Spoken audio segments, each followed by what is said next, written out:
जय Shri Krishna, Radhe Radhe. Welcome back to my new blog. और देखिए, यह जा रहे हैं हम इस नदी को। वैसे तो सभी लोग जानते ही होंगे, यह है सिंध। सिंध कहाँ की है?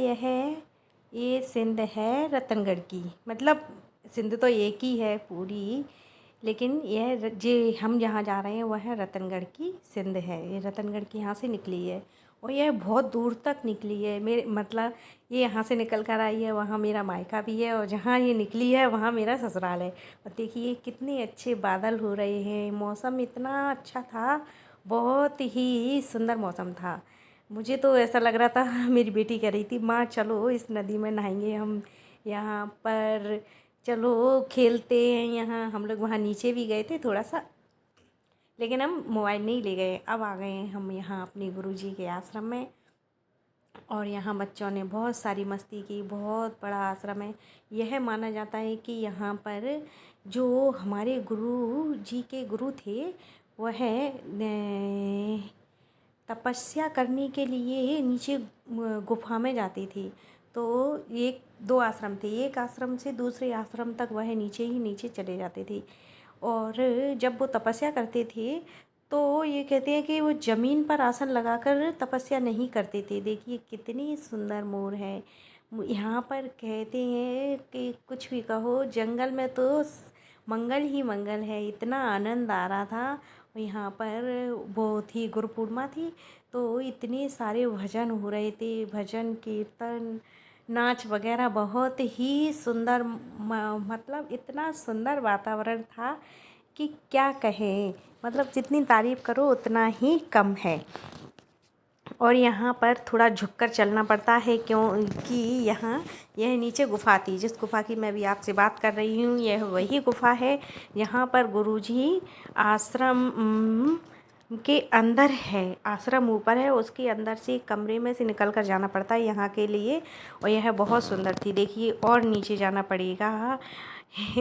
मैं तो यहाँ तक मतलब ऊपर चढ़ के वापस गई तो मैंने देखा ही नहीं, मेरे सिर में भी बहुत तेज़ लग गई थी। यहाँ गुरुजी इसमें एकांत में यहाँ पर बैठकर वह अपनी तपस्या करते थे। और जितनी तपस्या कर लो, मतलब कहते हैं पूजा पाठ जितनी कर लो उतनी ही कम है। और यहाँ से निकल कर गए, मम्मी आ गई सामने से। रास्ता थोड़ी सी मतलब बिल्कुल छोटी सी रास्ता थी। यहाँ बैठकर वह तपस्या करते थे, इसलिए उनकी यहाँ फ़ोटो रख दी है। और कि मतलब यहाँ रास्ता बिल्कुल छोटी है कि कोई एक ही मतलब आ सकता है या जा सकता है। और थोड़ी सी नीची है कि झुककर चलना पड़ता है, नहीं तो चल नहीं पाते हैं। और मैं कह रही थी अपने पति से कि मैं ऊपर जाऊंगी तो आप मेरा वीडियो बनाना। देखिए बिल्कुल मतलब जी रास्ता बिल्कुल ही छोटी है। जीने भी छोटे छोटे से हैं। पहले इतने ही बड़े जीने बनते थे, ज़्यादा बड़े नहीं बनते थे। और मैं ऊपर चढ़कर आई तो मेरे सिर में भी लगी थी। यहाँ पर जो हमारे गुरुजी थे वो जब शांत हो गए थे तो उनकी यहाँ पर समाधि बनाई गई थी।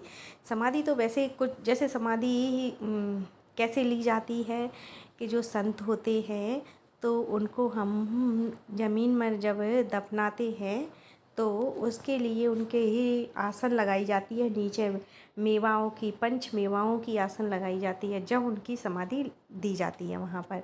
और वो तो देखो कुछ चीज़ें ऐसी होती हैं हर किसी की मतलब अलग अलग तरह की ही होती हैं।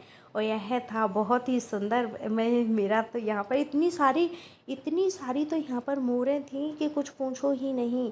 हर पेड़ पर मोर बैठी थी। लेकिन मैं थोड़ी सी पेड़ दूर है, हम उधर की साइड गए नहीं थे, पानी भरा था। मतलब पानी तो सूख गया था, कीचड़ सी थी, तो हम लोग उधर की साइड गए नहीं हैं। और इतना सुंदर डांस कर रही थी। देखिए यह एक जो कि नीचे थी, तो बस मैंने इसी का वीडियो बना पाया है। और यह बहुत सुंदर लग रही थी। और मेरी बेटी बोल रही थी कि माँ मैं इसको पकड़ने के लिए जाऊँ। हमने कहा नहीं, वो काट लेगी। काटती तो नहीं है लेकिन फिर भी डर लगता है कि इनके पास नहीं जाना चाहिए। देखो क्यों उनको परेशान करो। और यहाँ पर देखिए हम आ चुके हैं आश्रम में। फिर से यहाँ कोई है जो डांस कर रहे हैं। और आपको बताइए कि मेरे वीडियो कैसे लगते हैं। प्लीज़ मतलब देखिए मेरा वीडियो लाइक कर दीजिए, कर देना और सब्सक्राइब भी कर देना। क्योंकि इससे मुझे बहुत खुशी होगी। और यहाँ पर सामने जो है कि दिख नहीं रहा है, ये हमारे गुरुजी का मतलब गुरुजी की मूर्ति बनी है यहाँ पर। और वह बहुत ही सुंदर, मतलब इतनी सुंदर लगती है, बहुत ही, है ना। ये हॉल बनाया है जिसमें कोई भी भक्तगण आए तो बैठ सके, सामने आरती वगैरह होने के लिए। नहीं, वैसे मंदिर बहुत बड़ा है। यहाँ पर मतलब शिष्यों को पढ़ाया भी जाता है। इतना बड़ा आश्रम है, बहुत बड़ा। मेरे ससुर जी यहीं पर पढ़े हैं। उनने अपनी संस्कृत मतलब पंडिताई की शिक्षा यहीं से प्राप्त की है। वैसे तो मेरे ससुर जी की जॉब है, वो टीचर थे, अब नहीं हैं, अब रिटायर्ड हो चुके हैं। और यह हम वापस आ रहे हैं अपने घर की साइड। और देखिए, नहीं घर की साइड नहीं, हाँ घर की साइड ही आ रहे थे हम। और देखिए कितना सुंदर है, मतलब मौसम तो इतना प्यारा था कि कुछ पूछिए ही नहीं। और वहाँ से आने का मन भी नहीं कर रहा था कि वापस जाए या नहीं जाए, लेकिन जाना तो पड़ता है, क्योंकि कितना घूम लोगे तुम कहीं, एक दिन 2 दिन, फिर लास्ट में जाकर ये लगता है कि चलो बस अब अपने घर ही चले हैं। घर जैसा आनंद तो कहीं भी नहीं है। कहीं चले जाओ, थोड़ी बहुत देर के लिए मन शांत रहता है, फिर अपने घर की ही चिंता लगी रहती है। क्या करें, यह जीवन ही ऐसा है कि इसमें कुछ मतलब हर चीज़ से मोह रहता है। जहाँ जाओ वही अच्छा लगने लगता है। और आपको मेरा वीडियो कैसा लगे, अच्छा लगे तो प्लीज़ लाइक करना और शेयर करना ना भूलिएगा। कमेंट करके ज़रूर बताइएगा कि कैसा बना है। और गुरु जी गुरु पूर्णिमा के दिन विशेष रहता है, हमें अपने गुरु की वंदना करनी चाहिए। उनकी फ़ोटो जैसे अगर गुरु हैं हमारे, तो हमें उनसे मिलने के लिए अवश्य जाना चाहिए, क्योंकि मेरा मानना यह है कि हमें गुरु जी का आशीर्वाद अवश्य लेना चाहिए। और यह है लौटते समय का बहुत ही सुंदर वातावरण है, जिसका मैंने आपको वीडियो डाला है।